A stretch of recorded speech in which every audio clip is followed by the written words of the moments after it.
Du coup, ça fait un coma de 6 mois. Et au réveil, pas de souvenir de ma vie d'avant, pas de souvenir de ma famille. On dit, ah voilà, bah, ton père il s'appelle comme ça. Bon, bah mon père s'appelle comme ça, mais c'est quoi un père? Ah oui, alors du coup, il te explique tout de A à Z. C'était en décembre 2018, j'avais 15 ans, j'étais parti faire une petite session de ski avec ma famille. Et dès le deuxième jour, en fait, en revenant d'une compétition de ski cross seul, bah, on m'aurait percuté, on n'en sait rien, et puis à vrai dire, on n'en saura jamais rien. C'est un pisteur qui a retrouvé, suivant une flaque de sang, mon corps gisant en bas de la piste. Résultat, bah, très très très long coma. Du coup, ça fait un coma de 6 mois. Et au réveil, bah rien, littéralement. Pas de souvenir de ma vie d'avant, pas de souvenir de ma famille. Je parlais pas, je répondais pas aux questions des gens. Il a fallu réapprendre à vivre, hein, littéralement. Mais du coup, je pense qu'il y a eu 2 phases dans mon coma. Il y a eu une phase où rien, vraiment rien du tout, c'est comme si j'étais inconscient. Et une phase où je me sentais juste prisonnier, une espèce de bloc de glace. Et j'entendais des voix comme quand on est dans une baignoire sous l'eau, où tu crois rien à ce qu'on te dit, mais tu sais qu'on te parle. Donc, je pense que c'est ça un peu qui m'a fait me réveiller ou qui m'a dit il se passe des trucs, mec, il faut bouger. Quand tu te réveilles, t'es fatigué, t'as envie de redormir déjà. Et le premier truc que je vois, c'est une lumière qui m'aveugle et un infirmier en fait, qui est en train de refaire une perfusion. Et la première chose qu'il m'a dit, c'est bienvenue dans le monde réel. Et des fois, il y a des gens qui passaient, qui me parlaient, je comprenais pas. Je me disais merde, on parle pas la même langue. J'essayais de comprendre ce qu'il me disait, mais en fait, il me demandait comment je m'appelais, c'était un garçon, une fille, quel âge j'avais, le prénom de mes parents, mes frères et sœurs, en fait, des questions de base, mais j'avais pas les réponses. Puis, au final, à force qu'ils comprennent qu'il n'y avait pas les réponses, ils me les ont données. Et voilà, ils m'ont dit voilà, t'appelles comme ça, t'as 15 ans, t'as eu un accident de ski, c'est quelqu'un qui t'a retrouvé. Et en fait, on m'a raconté mon histoire de comment je suis arrivé là. J'ai assimilé bêtement les choses en fait, parce qu'à ce moment-là, déjà t'as pas de repère, alors tu t'accroches un peu à tout ce que tu prends en fait. On dit ah voilà, ton père il s'appelle comme ça. Bon mon père s'appelle comme ça, mais c'est quoi un père? Ton père, alors dans ce temps, en fait t'as une famille. Qu'est-ce qu'une famille? Ah oui, alors du coup il te explique tout de A à Z. Et puis en fait trop d'informations et du coup tu te rendors et ainsi de suite. Puis ils viennent te voir et ils te reposent du coup les mêmes questions que tu te posais avant où t'avais pas les réponses, mais maintenant ils te les ont données. Du coup, soit je recomprends la question et du coup tu lui répètes bêtement. Elle fait ouais, moi j'ai un frère et une sœur, ok, ouais. Après il dit comment il s'appelle, il fait tu me l'as pas dit ça. Et ainsi de suite en fait, jusqu'à que j'arrive à rester éveillé, aller 1 heure, 1 heure et demie sans m'endormir. Et là, j'ai fait ce qu'ils appellent l'école à l'hôpital. Et là, déjà, tu rencontres d'autres gens, donc tu apprends à sociabiliser. Parce que j'avais pas le bonjour, comment ça va, je savais pas répondre. Du coup, je répétais bonjour, comment ça va. Donc tu apprends les bases de la vie. Quand je devais manger, on m'aidait à manger parce que j'avais du mal à tenir les fourchettes, etc. L'école à l'hôpital, ils te apprenaient aussi à lier les mots. C'est-à-dire L et A, ça fait là un peu la phonétique qu'on fait en primaire, en CP, CP, CE1, etc. Et en fait, on m'expliquait les choses avec des livres du style, voilà, tu as envie de manger quoi? Je sais pas, il y a quoi? Des haricots verts, des tomates, ok, c'est quoi? Et en fait, on montrait des images, les mots aux images. Et j'ai appris en fait bêtement à tout lier, ainsi de suite, comme on ferait un petit enfant en fait. Du coup, mes parents, je les ai rencontrés une semaine et demie après mon réveil. On m'a demandé en fait si je voulais les voir. Et j'en avais vraiment marre de croiser que les mêmes infirmiers tout le temps. On m'a dit tu peux voir d'autres gens. J'ai fait vas-y, on va voir d'autres gens, c'est parti. On réfléchit pas. Et c'est qui?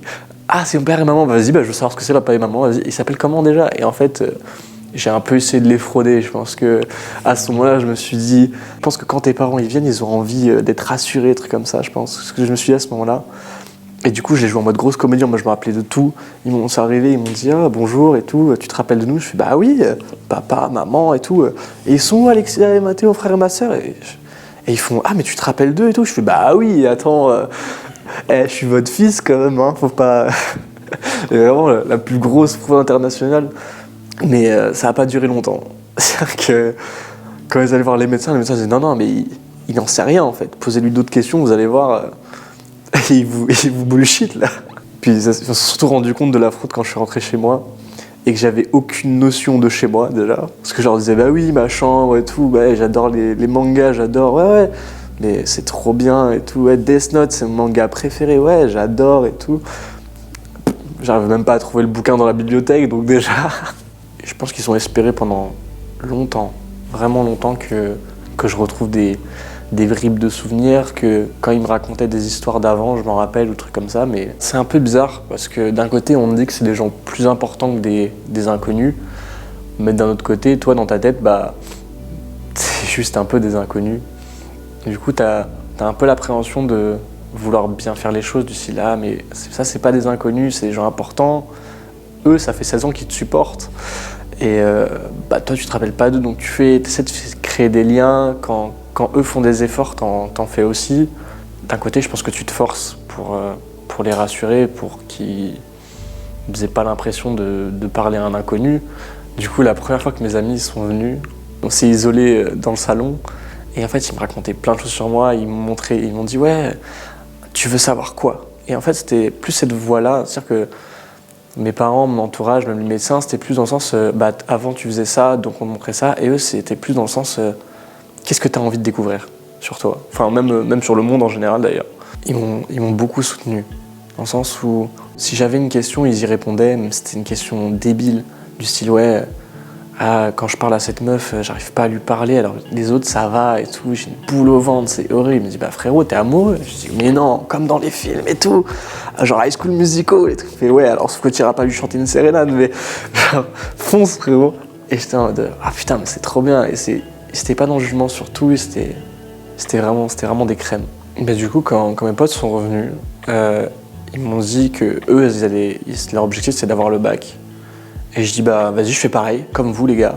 Du coup, on arrive en seconde, et là, bah la réalité en face, tellement d'informations que bah j'ai passé plus de temps à dormir qu'à être actif en cours, si bien que bah, mes appréciations de premier trimestre, c'est dors en cours, ABS, n'est pas présent. Dès qu'il y a un surplus d'informations, on appelle ça le plafond d'investissement cognitif, mon cerveau il switch, il s'éteint et je m'endors d'un seul coup, quoi. En fait, ouais, c'est lié au coma, ça s'appelle l'hypersomnie. C'est un peu un dérivé de la narcolepsie. Il y a eu 2 teams. Il y a eu une team qui m'a dit ah, tu dors encore? Ou faites que des réflexions du style ah, c'est maintenant que t'arrives, enfin, j'espère que tu dormais pas avant. Enfin, que des trucs très, très désobligeants, très blessants à ce moment-là. Et d'un autre côté, j'avais 3-4 profs qui, eux, au contraire, c'était vraiment des crèmes. Ils truquaient mes moyennes pour que j'ai des bêtes de notes. Dès qu'il y avait des trucs aux euros, ils mettaient coef 6, alors que dès qu'il y avait des écrits, ils faisaient oh, coef 0,5 ça. Je pense que sans eux, j'aurais vite arrêté. Du coup, j'en ai bavé pendant 3 années, et je l'ai eu, ce bac, à 10,00, mais je l'ai eu. Alors, mon accident, c'est plus pas un sujet tabou, dans le sens où si les gens l'apprennent et qu'ils me posent des questions, je réponds à toutes leurs questions, même les questions les plus débiles. Mais je fais comme si ça n'existait pas. Dans le sens où je vais pas arriver dans cette conversation et si je m'endors, dire ah bah oui, c'est parce que j'ai eu un accident et tout, j'ai une maladie et désolé, je risque de m'endormir comme ça si j'ai trop d'infos, etc. Le prenez pas mal, etc. Mais sinon, je vis ma vie comme si c'était rien passé, j'ai appris à vivre avec. En fait, les médecins ils sont sûrs de rien, parce que le cerveau, en fait, ils connaissent pas. En fait, ils m'ont dit qu'un jour, peut-être, on arrivera à manipuler le cerveau pour vous faire retrouver ses souvenirs.